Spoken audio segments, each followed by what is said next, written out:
Hi everyone, Al the Psych here. Have a quick video today on priming. And again, it's for informational purposes only. So, what is priming? Okay, well, if you've heard the phrase priming the pump, well, priming is something like that. It's basically preparing you for what is to come. Okay, now I took a definition from elemi.com. If I'm saying it correctly, I'm not sure. So what is priming in ABA therapy? That's applied behavioral analysis. Priming is a cognitive therapy concept in which one idea, event, person, or object is linked to another. Okay, so how does this apply in real life? Okay, well, when I was working as a school psychologist, I worked with a lot of teachers that had students that needed behavioral support and intervention. And one teacher had a group of students that right from the get-go, early in the morning, had a difficult time settling down.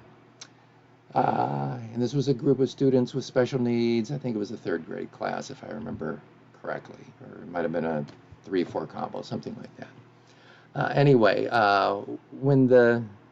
what the teacher did every morning was to turn on a video on the smart board. It's like a giant TV screen.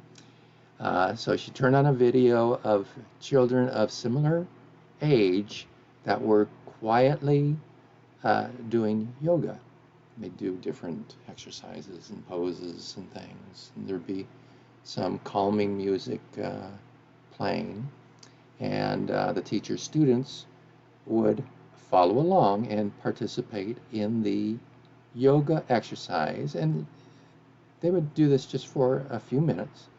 And this exercise helped the students just kind of regulate their emotions and their behavior.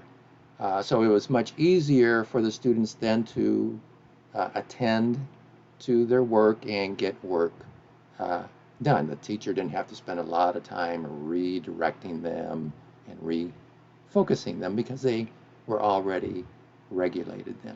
And that became part of the morning routine.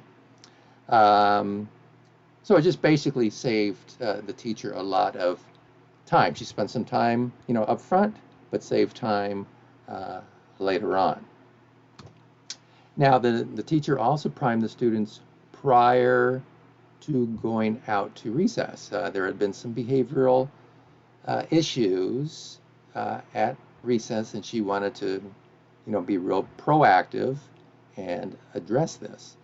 And so what she did is she would prime the students before recess, and what she would do is she would go over potential playground scenarios that would come up, and they'd figure out how to deal with the situation.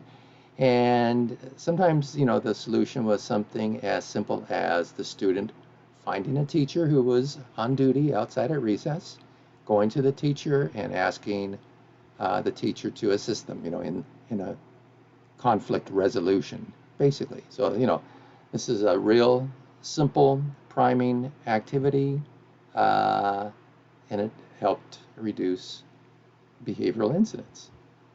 And then I'm thinking of a personal situation. So, sometimes you have to present bad news to somebody. And I remember I had to give some bad news to a couple of my friends. And what I did was real simple. What I did is I told them, I hope you're sitting down.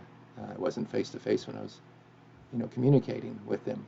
But by doing that, by, starting off with, I hope you're sitting down, that gave them a moment just to psychologically prepare for what was to come rather than just blindsiding them, with information without preparing them. And I know I kind of appreciate it when, somebody just gives me a little heads up.